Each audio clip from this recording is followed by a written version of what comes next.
C'est le dernier tiers du championnat. Contre Brive cette semaine, est-ce que ces deux premiers tiers t'ont semblé passer vite ou est-ce que c'était plutôt lent? À la fois vite et à la fois lent. Vite parce qu'on est déjà dans la dernière partie du championnat. Et à la fois lent parce que les semaines se suivent, c'est des semaines dures. Et qu'il faut une rudesse mentale permanente pour être efficace au quotidien. Donc voilà, c'est un peu mélangé. Et à la fois impatient que ça avance aussi, parce qu'on est tous dans l'attente de savoir comment va se passer la fin du championnat. Donc ouais, c'est un peu mélangé à ce jour. J'ai une petite stat à te soumettre. 90% des équipes qui comptaient 48 points ou plus avant la 19e journée se sont qualifiées ou ont terminé dans les 6 premières à la fin de la saison.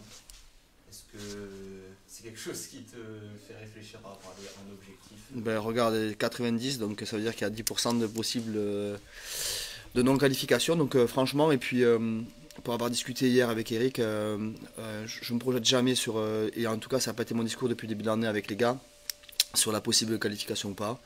Je préfère m'attarder au comment et comment on peut être performant sur le terrain et comment on peut enchaîner des performances plutôt que sur en soi de se dire qu'il faut attendre quelque chose qui serait à la fois un objectif pour les gars mais pas défini par moi. Donc je préfère m'attarder sur le comment, je pense plus important, et voilà, et c'est donner aussi des clés aux gars pour être performant, et qu'on arrive à se déplacer correctement et à recevoir et faire de belles performances. Donc le comment m'intéresse beaucoup plus que sur l'objectif à atteindre.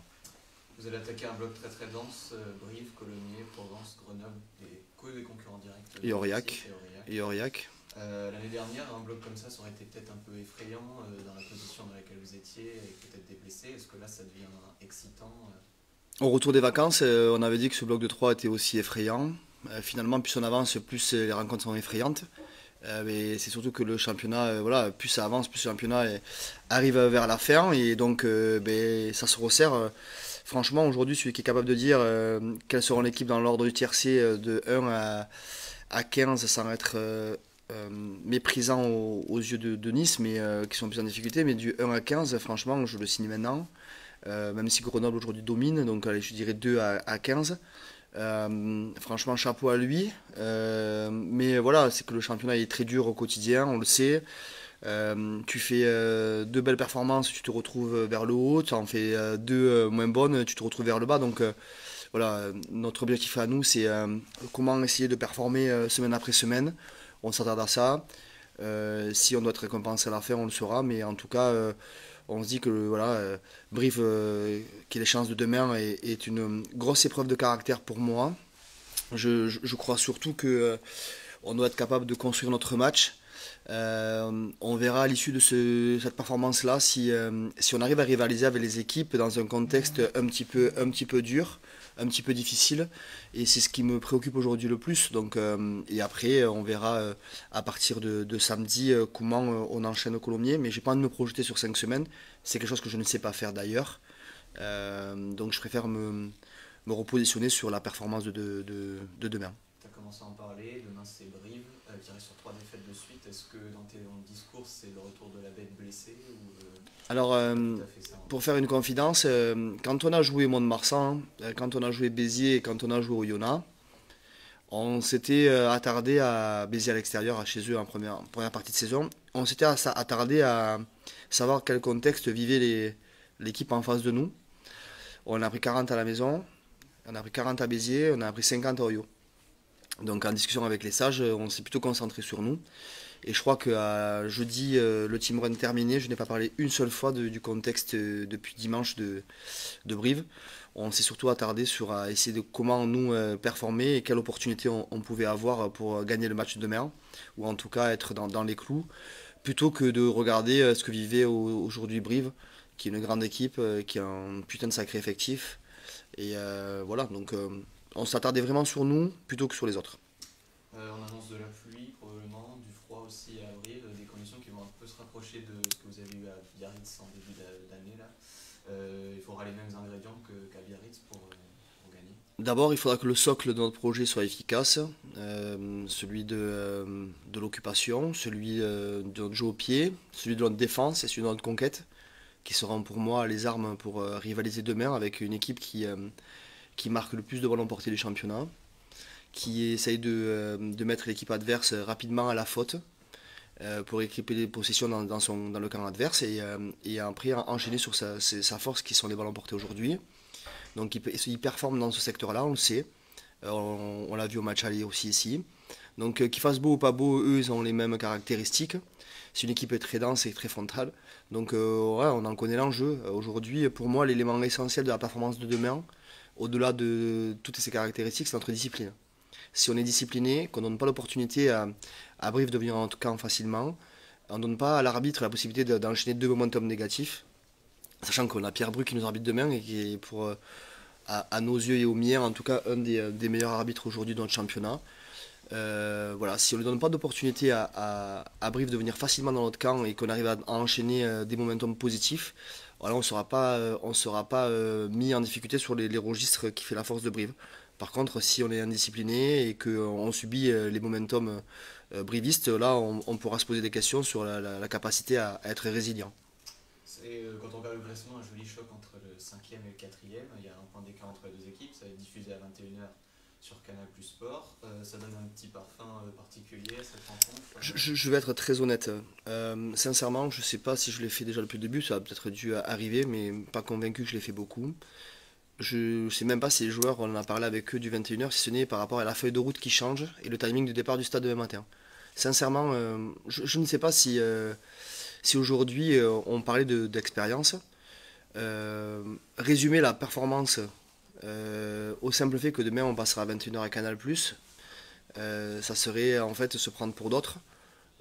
Ça restera un match de rugby face à 23 brivistes et on s'est attardé au comment. Le contexte, l'environnement et la télévision sont des critères sur lesquels on n'a pas envie de passer du temps et de l'énergie. Il y a des choses qui ne nécessitent pas beaucoup d'énergie et ça aujourd'hui ça ne le demande pas. On préfère s'attarder sur comment gagner, comment aussi avoir le paramètre de l'arbitrage, connaître Pierre Bru parce que connaître ses caractéristiques et ses attentes pour répondre aussi à cette problématique-là. Plutôt que de passer du temps à regarder qu'est-ce que Brive vit aujourd'hui, la télévision, l'environnement. Voilà. Aujourd'hui, je crois que dans l'équipe qu'on va aligner demain, dans les 23, il y en a peut-être plus de 20 qui sont déjà allés à Brive. On sait que c'est un chaudron. Y consacrer du temps et de l'énergie, c'est un paramètre qu'on ne pourra pas maîtriser. On ne sait pas s'ils vont être en colère, s'ils vont être un gros soutien, s'ils vont crier pendant 1h30. Passer du temps à ça, ça serait perdre de l'énergie et j'ai pas envie de la consacrer à ça. Tu disais qu'il y avait des joueurs qui avaient déjà connu un contexte à Brive. Le dernier souvenir, il est plutôt bon. Novembre l'année dernière, une victoire 16-10. C'était ta première victoire à l'extérieur, je crois, depuis ton arrivée. Ça reste un grand souvenir. Ouais, c'est un souvenir, mais on a commencé la saison en perdant notre premier match à domicile cette saison avec une défaite contre Brive. Donc oui, même si les scénarios, il y a deux possibilités à la fin de gagner le match, on n'a pas bien commencé. Donc voilà, il y a 1-1 sur les dernières rencontres et donc aujourd'hui ils sont venus gagner chez nous. Je ne sais pas si et je n'ai pas de devin pour connaître le résultat de demain soir. Par contre, ce que je sais en tout cas ou ce que j'ai envie de croire, c'est que l'équipe sait que demain ça sera une preuve de caractère et on va juger notre capacité à être efficace face à une des meilleures équipes avec le meilleur effectif du championnat et être résilient. Voilà. Si on est résilient, qu'on est discipliné, on verra après le résultat à la fin. Pour parler d'un petit peu autre chose que ce match face à Brive, on a vu hier à l'entraînement le nid d'ouverture Massimo Ortolan qui est arrivé en prêt pour cette fin de saison. Comment ça s'est fait? Il arrive pour remplacer tout simplement Peter Leiden qui s'est blessé gravement face à Dax, c'est ça? Ouais, alors d'abord, Massimo, il est demi d'ouverture et arrière aussi. Parce que je lis ici et là que le demi d'ouverture, ouais. Sauf qu'aujourd'hui, si on regarde la fin de match qu'il a fait en challenge européen avec Vannes, c'était à l'arrière. Donc il s'entraîne depuis un an et demi à l'arrière. Et quand on a fait le choix au départ pour remplacer la blessure de Rémi Brosset, dans la réflexion, dans la balance, il y avait Peter Leiden qui avait cette solution avec Dax et la solution Massimo. Les deux personnes-là, je les avais vus déjà, deux joueurs-là, j'avais au téléphone, donc on avait discuté. C'est des joueurs avec qui le feeling était extrêmement bien passé. Et après, il a fallu faire un choix. Dans la logique des choses, il me semblait aussi hyper cohérent qu'à partir du moment où on a fait un choix sur Peter au départ et que Massimo faisait aussi partie de la shortlist pour remplacer Rémi, ben, naturellement, mon choix s'est porté, l'autre choix, pardon, s'est porté sur Massimo, qui faisait suite à la blessure de Rémi, Joker Peter, et Peter blessé, donc Massimo. Donc voilà pourquoi Massimo nous a rejoints. Donc Antoine a engagé les relations avec Van pour le prêt. Donc il est en prêt aujourd'hui et donc Peter étant blessé et il est croisé fait. Donc il va se repérer prochainement. Massimo vient en prêt jusqu'à la fin de la saison pour couvrir le poste d'arrière. Autre chose, Alexander Massibaka est revenu il y a quelques heures de l'Écosse où il a passé 10 jours avec le 15 du Chardon. Est-ce que tu l'as retrouvé comblé, grandi de cette expérience? Ben, on l'a surtout applaudi ce matin quand il est rentré à la salle vidéo, donc je crois que s'il est important pour lui aussi qu'il se sente soutenu par les copains. Je crois que sur notre groupe WhatsApp, une fois qu'on a annoncé qu'il allait partir avec le squad écossais, je crois que les messages chaleureux d'affection ont été nombreux pour l'encourager à vivre ses premiers jours avec le squad écossais. Donc dans la discussion avec Gregor Townsend et le staff écossais, c'était surtout aussi savoir quand est-ce qu'elle allait faire le choix pour le faire revenir.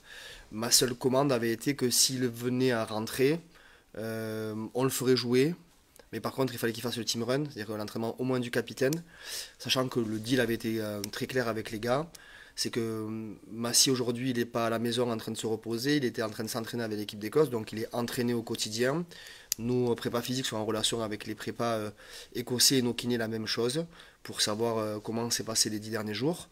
Et Massi, voilà, il sera disponible pour jouer demain. C'est une bonne chose pour nous, c'est une bonne chose pour lui. Est-ce que la chose qu'on lui a dit ce matin, quand on l'a vu en entretien, c'est lui dire ben maintenant ton but de jeu c'est performer parce que on va te regarder encore plus. Mais voilà, il est rempli d'humilité, c'est un gros travailleur. Ceux qui l'ont connu il y a 3 ans à Montpellier, il n'était pas dans cet état de forme-là. Aujourd'hui, il est en pleine bourre. Il a compris que pour jouer au plus haut niveau, au très très haut niveau, il fallait être hyper exigeant envers soi-même d'abord. Il a fait beaucoup d'efforts sur tout ça. Il est bien suivi par nos prépas et nos kinés. Il fait un travail personnel incroyable. C'est une juste récompense, je dirais, égoïstement pour lui. Mais à la fois, ces chemins-là, ils sont toujours très difficiles. La prudence, l'humilité, le travail seront les clés pour qu'il puisse reprendre l'avion et repartir à Murrayfield. Dernière chose, on te sait très cinéphile. Tu es notamment fan des Tuches, hein, tu as eu l'occasion de Perdu une. parler plusieurs fois. Mhm. Il y a le 5e opus qui est sorti hier. Ouais. Est-ce que tu es allé le voir? Est-ce que tu La différence entre les journalistes, donc Eric Feillot et toi, Matteo Rondo, c'est que nous on a du boulot du matin, 6h moins le quart, tu vois, hier soir jusqu'à 20h, on était encore au stade et ce matin encore. Et du coup, j'ai pas beaucoup de temps à moi. Je t'avoue que je vais essayer d'aller le voir.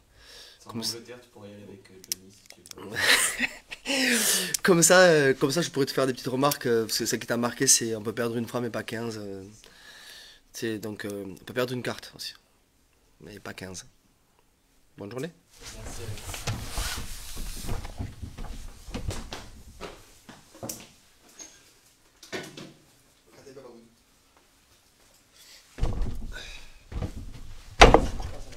Bonjour. Bonjour Corentin. Corentin, ça faisait longtemps que tu n'avais pas dû t'installer ici. Il y a eu une grosse blessure qui est passée entre-temps. Tu es revenu une mi-temps face à Biarritz, tu as joué tout le match face à Dax. Comment tu t'es senti après de longs mois sans jouer? Eh ben, plutôt bien. Quand il y a la victoire au bout, c'est toujours agréable, mais satisfait en tout cas du travail de l'équipe qui m'a aidé aussi à avoir ce retour-là. Donc non, voilà, le but aujourd'hui, c'est de continuer à performer collectivement, et puis on calcule, on fera les comptes à la fin. Comment est-ce que tu as passé les 10 mois sans jouer? J'imagine que ça a été long, compliqué. Ouais, 11 mois même plus précisément, ça a été très long, ça a été une période pas facile avec des hauts et des bas, mais ça je le savais, mais voilà, ça n'a pas été facile. La chance qu'on a dans ce club, c'est on est très bien accompagné et soutenu, et ça je tiens à le souligner, donc voilà, ça n'a pas été facile, mais en tout cas tout le monde a été là aussi pour moi, pour m'aider et puis pour me pousser à revenir le plus vite possible. C'était la première grosse blessure dans ta carrière? Non, non, non, De rien, non, non, c'était pas la première, j'ai déjà fait les croisés plus jeune, mais ça fait partie du métier, et voilà. C'était quoi le plus dur, frustrant peut-être de voir les copains bien performer sur cette première partie de saison, de ne pas y participer, non? C'était... Non, non, non, au contraire, j'étais le premier à soutenir les camarades et je préfère que ça se passe bien quand je suis pas là qu'on doit batailler tous les week-ends pour jouer le maintien et lutter pour les places du bas. Donc non, j'étais pas, enfin, frustré de pas être sur le terrain pour prendre plaisir à participer avec les copains, mais en tout cas j'étais le plus heureux aussi de travailler, de voir les mecs toute la semaine avec le sourire et la banane pour essayer de continuer à performer. Comment on fait pour rester impliqué justement? On essaie de participer au maximum à la vie de groupe, on essaie d'être là même pendant la blessure. Ouais, on essaye de participer aux tâches qu'on peut faire au-delà du terrain et on continue à se rattacher à la vie de groupe. Et aujourd'hui, je pense que on le répète assez tous les week-ends pour dire que le groupe il est extrêmement bien et c'est ce qui fait aussi notre force et on le voit sur le terrain. Pour parler un peu du sportif, alors à chaque fin de bloc depuis quelques mois, vous gagnez une place par rapport au début du bloc d'avant, 6e, 5e, 4e au moment de commencer ce bloc. L'objectif c'est le podium à la fin de ce bloc-là ou pas du tout? Non, comme j'ai dit, on fera les comptes à la fin. Aujourd'hui, on sait que tous les matchs sont importants et on va se projeter match après match. Déjà, ce week-end, on a une échéance très compliquée à Brive. On sait les enjeux. Le bloc est compliqué. Après, j'ai envie de dire, tous les blocs, au final, on répète tous les blocs que le bloc est compliqué. Donc, on va continuer à travailler dur et être solidaire pour aller chercher quelque chose à la fin. Avant le match de demain, vous êtes une place au-dessus de Brive, qui est dans une mauvaise série. C'est un contexte compliqué à aborder, ou en tout cas Alex en a parlé, vous en avez assez peu parlé de ce contexte? Non, non, non, je pense que c'est très clair. Voilà, Alex, comme l'a expliqué Alex avant, on se focalise d'abord sur nous, le penser au contexte extérieur. Et aujourd'hui, je pense que la stratégie est claire pour chaque mec qui est aligné sur la feuille de match pour demain. Les conditions annoncées sont pas terribles, ça va ressembler un petit peu à Biarritz. Comment on fait pour se préparer? On a vu à l'entraînement des ballons qui étaient un peu mouillés. Est-ce qu'on bosse là-dessus pour préparer des conditions humides? Honnêtement, c'est pareil, ça me passe au-dessus. Et le plus important, c'est d'être prêt au rendez-vous à 21h demain soir, qu'il pleuve, qu'il vente, c'est un contexte extérieur enfin, c'est du rugby. Donc aujourd'hui, on est préparé à toutes conditions et puis on verra demain soir. On travaille toute sa palette, notamment offensive, ou on se restreint un peu plus dans ces matchs-là? Non, on se focalise sur les fondamentaux du rugby. Aujourd'hui, on sait que le combat, la discipline, la conquête, c'est des choses qui sont prioritaires. Après, on ne se prive pas de jouer, ça reste du rugby. La stratégie est claire, et puis voilà, mais faire les choses dans l'ordre, prendre le match bout par bout, et puis à la fin, on comptera comme je l'ai déjà dit. Dernière question. Depuis le début de la saison, l'équipe est très très en forme à l'extérieur. Toi, au début, tu voyais ça justement de l'extérieur. Tu as pu y participer à Biarritz. C'est quoi ton regard sur ces performances à l'extérieur? Est-ce qu'il y a un truc de différent? Mais c'est dur à expliquer, parce que c'est vrai qu'on voyage plutôt bien et qu'on a toujours tendance à être plus en difficulté à la maison. Je sais pas trop comment l'expliquer. Je pense pas que c'est du stress, je pense pas que c'est voilà, du relâchement non plus, mais c'est vrai que le constat sur le papier, c'est vrai qu'à l'extérieur on voyage plutôt bien et qu'à domicile c'est un peu plus compliqué. Donc la victoire du dernier match contre Dax nous a fait du bien à la maison, en espérant que ça soit un match référence et qui nous permette de lancer aussi notre saison concrètement à la maison. Maintenant, voilà, on sait que la Pro D2 s'équilibre de plus en plus aussi et que chaque match à domicile ou à l'extérieur est de plus en plus compliqué et puis compte au final à la fin. Donc non, on va essayer de continuer à voyager et puis essayer de faire le travail surtout à la maison aussi. Merci Corentin. Merci à vous.